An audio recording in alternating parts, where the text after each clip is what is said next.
Assalamualaikum anak-anak. Bagaimana kabarnya? Alhamdulillah baik. Alhamdulillah kalau pada sehat semua ya. Apakah teman-teman yang lain sudah pada masuk? Oh ya sudah. Baiklah, sebelum kita memulai pembelajaran, alangkah baiknya kita berdoa terlebih dahulu. Berdoa dimulai, berdoa selesai. Baik anak-anak, ibu akan melakukan absensi terlebih dahulu. Jika ada rekannya yang tidak hadir, mohon dikonfirmasi ya. Oke, Anita, Dayatul Milah, Lina Herlina, hadir. Muhammad Ilham, hadir. Siti Jubaidah, Siti Jubaidah hadir. Sahrul hadir. Nah, alhamdulillah proses absensi telah selesai dan alhamdulillah semuanya masuk. Ini menunjukkan bahwa rekan-rekan semua masih tetap semangat untuk melakukan proses pembelajaran seperti biasanya. Ibu harapkan semangatnya teman-teman hari ini bisa terus berkelanjutan, tidak hanya di hari ini. Karena kenapa? Karena minggu depan, 2 minggu lagi kita akan menghadapi UAS. Jadi buat yang sering bolos, sering alfa, mungkin bisa diperbaiki dari sekarang agar tidak menyesal di kemudian hari. Dan untuk teman-temannya nih yang kan hari ini sudah hadir, jika minggu depan nih ada yang alfa lagi, mohon diingatkan ya, karena sebentar lagi kita akan menghadapi UAS gitu kan. Sebagai sesama teman, kita harus saling mengingatkan teman yang lainnya. Baik, anak-anak semuanya, silahkan keluarkan alat tulis menulisnya dan buku sejarah Indonesianya. Baik, bismillahirrahmanirrahim, kita akan mulai aktivitas pembelajaran. Seperti biasa nih, ibu mau bertanya sama kalian semua, apakah di sini pernah ada yang berkunjung ke Banten Lama? Ayo, siapa yang pernah berkunjung ke Banten Lama? Kalau nggak tahu Banten Lama, Karangantu deh, siapa? Oh iya, Sahrul, silahkan. Oh, jadi Sahrul itu pernah ke Banten Lama itu berziarah, Bu, katanya. Oke, baik. Siapa lagi yang tahu? Yang pernah? Oh, Lina pernah ke Karangantu, Bu, katanya lewat ya. Ini mau ngapain Lina ke Karangantu?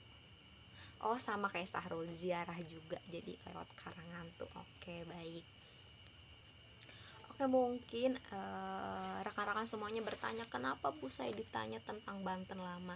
Karena hari ini, kalau kemarin kita belajar mengenai kerajaan Islam, yaitu kerajaan Demak, hari ini kita akan belajar mengenai kerajaan Islam di Banten, tepatnya bagaimana proses islamisasi di Banten serta peninggalannya. Nah, baik, ibu mau bertanya lagi nih sama kalian semua. Jika kalian berkunjung ke Banten itu, kalian apakah mengamati di lingkungan sekitar Banten Lama itu ada apa aja sih? Oke, baik, Siti Jubaidah. Ya.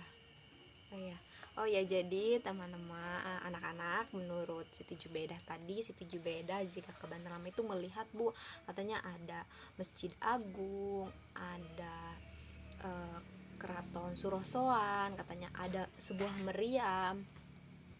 Nah, yang Siti Jubaidah sebutkan tadi merupakan salah satu peninggalan dari kerajaan Islam di Banten, yaitu Kesultanan Banten. Lalu bagaimana sih sejarah masuknya Islam di Banten? Nah, ini akan ibu jelaskan. Baik, rekan-rekan, perlu kalian ketahui bersama bahwa sebelum Banten menjadi kerajaan Islam, Banten ini pernah menjadi kerajaan Hindu. Kerajaan Hindunya ini bertepatan di Banten Girang. yang berada di daerah Sempu, Kabupaten Serang. Nah,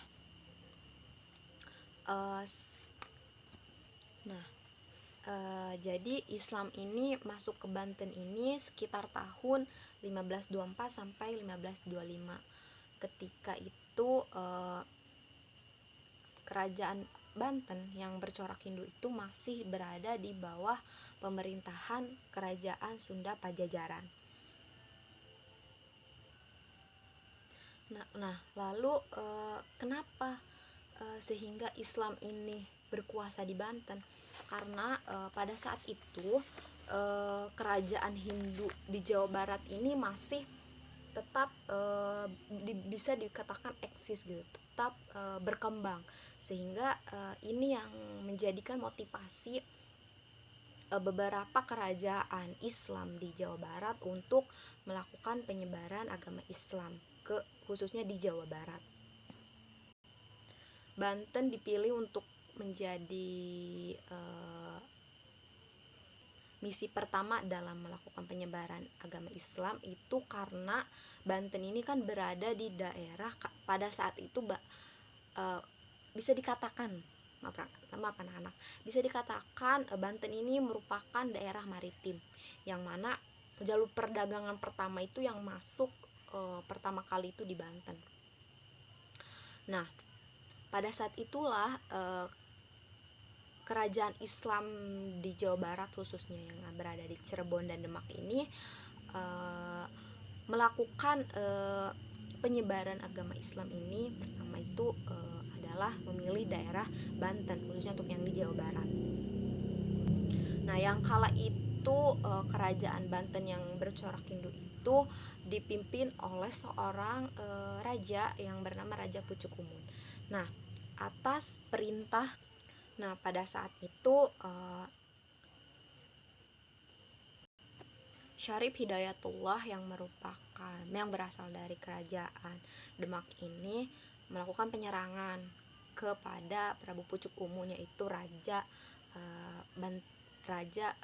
Hindu di Banten. Nah, Raja Pucukumun ini dikalahkan oleh Syarif Hidayatullah, sehingga mau tidak mau kekuasaannya ini berhasil diambil alih oleh Syarif Hidayatullah, dan para penduduk atau masyarakat Banten pada saat itu ikut memeluk agama Islam. Nah, Syarif Hidayatullah yang kala itu berhasil menaklukkan menaklukkan kerajaan Banten, menempatkan anaknya untuk memerintah di Banten kala itu. Nah, perlu rekan-rekan semua ketahui, meskipun Syarif Hidayatullah ini merupakan penguasa pertama di Kesultanan Banten, akan tetapi beliau tidak menobatkan dirinya sebagai seorang sultan. Nah, selanjutnya untuk proses pemerintahan ini dipegang oleh anaknya. Nah, ketika pemerintahan dipegang oleh anaknya, Sultan Maulana Hasanuddin yang merupakan anak dari Syarif Hidayatullah ini mencoba memisahkan diri dari yang awalnya itu kan Kesultanan Banten ini masih berada di bawah naungan kerajaan Demak dan Cirebon, mencoba untuk memisahkan diri, membuat pemerintahan membuat pemerintahannya untuk berdiri sendiri. Akhirnya Sultan Maulana Hasanuddin ini melakukan pemerintahan kala itu dan mengubah Kesultanan Banten ini menjadi pemerintahan yang lebih modern, di mana pada masa pemerintahan Sultan Maulana Hasanuddin ini dibuat beberapa peninggalan sejarahnya yang masih kita bisa lihat sampai hari ini, seperti Masjid Agung, Keraton Surosoan, dan dibuat juga Pelabuhan Karangantu, dan masih banyak lainnya peninggalan sejarah pada masa pemerintahan Kesultanan Banten, seperti yang ada pada gambar di samping. Ini yang pertama ini ada ada Keraton Kaibon, yang gambar kedua ini merupakan Masjid Agung, dan yang ketiga ini merupakan Keraton Sorosoan, dan yang keempat ini merupakan Meriam Kiamuk. Sebetulnya anak-anak masih banyak peninggalan sejarah pada masa Kesultanan Banten yang bisa rekan-rekan semuanya baca di buku paket dan sumber-sumber yang lainnya. Selanjutnya di sini ada raja-raja yang memerintah di Banten. Nah, dari raja-raja yang memerintah di Banten ini, apakah dari rekan-rekan semua ada yang mengetahuinya? Oke ya, Dayatul Milah. Bagaimana Dayatul Milah? Mungkin dari ke-16 ya, sultan yang ada mungkin yang Dayatul Milah ketahui. Oke, baik. Jadi Dayatul Milah katanya tahu tentang Sultan Ageng Tirtayasa, karena itu katanya, kata Dayatul Milah, dijadikan sebagai nama universitas di Banten ya. Betul sekali. Mungkin yang lainnya ada? Oke, menurut Anita katanya Sultan Maulana Hasanuddin, Bu. Saya tahu karena saya melihat Universitas Islam Negeri di Banten juga yang ada di Serang. Oke, semua jawaban rekan-rekan semuanya betul. Jadi beberapa raja-raja yang memerintah di Banten ini diabadikan namanya agar bisa dikenal melalui lembaga pendidikan. Lalu bagaimana mengenai sejarah dari masa pemerintahan Kesultanan Banten ini? Di sini Ibu akan menayangkan sebuah video yang bisa rekan-rekan semuanya simak baik-baik, dan jika sudah disimak, silakan dianalisis apa yang rekan-rekan semuanya pahami dari sejarah Kesultanan Banten ini atau proses Islamisasi di Banten dan peninggalannya. Nanti silahkan dituliskan di buku catatannya masing-masing.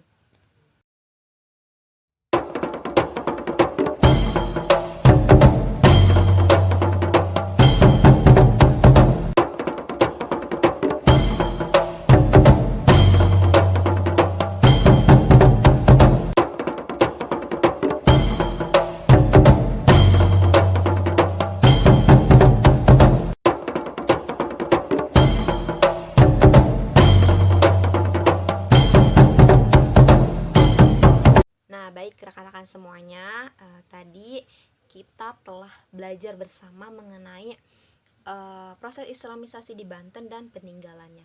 Nah, di sini Ibu akan memberikan tugas, yaitu tugas berupa proyek, di mana tadi Ibu telah memberikan lembar kegiatan siswa kepada kalian. Nah, bisa dibaca instruksinya di situ. Dan untuk pembagian kelompoknya, Ibu pilih per barisan duduk saja ya.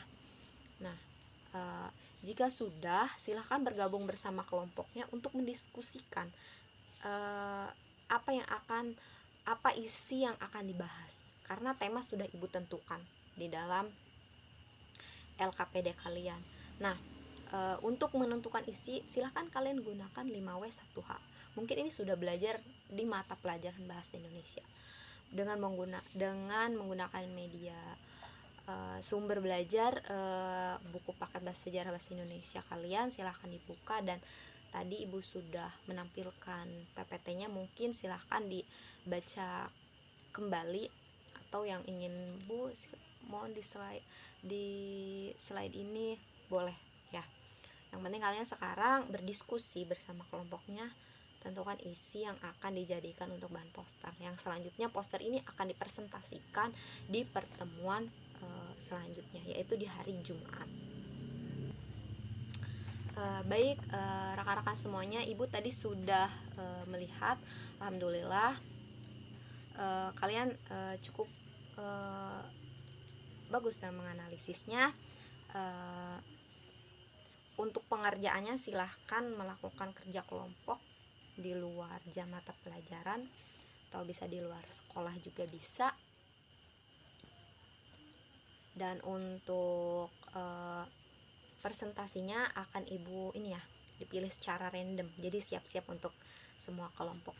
Dan untuk tadi buku catatan dan LKPD-nya dikumpulkan kembali, nanti ibu akan periksa dan akan ibu bagikan pada saat jam istirahat ya. Nah, kepada KM mungkin bisa mengkolektif ya, ini buku catatan dan lembar LKPD-nya.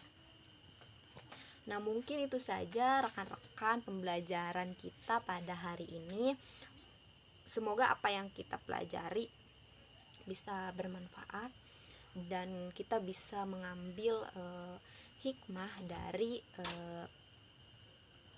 sejarah Islam di Banten ini, terutama pada proses islamisasinya serta. Dan terima kasih untuk anak-anakku semuanya yang telah berpartisipasi pada pembelajaran hari ini. Mohon maaf apabila ada kata-kata yang salah. Untuk menutup proses pembelajaran hari ini, alangkah baiknya kita mengucapkan hamdalah.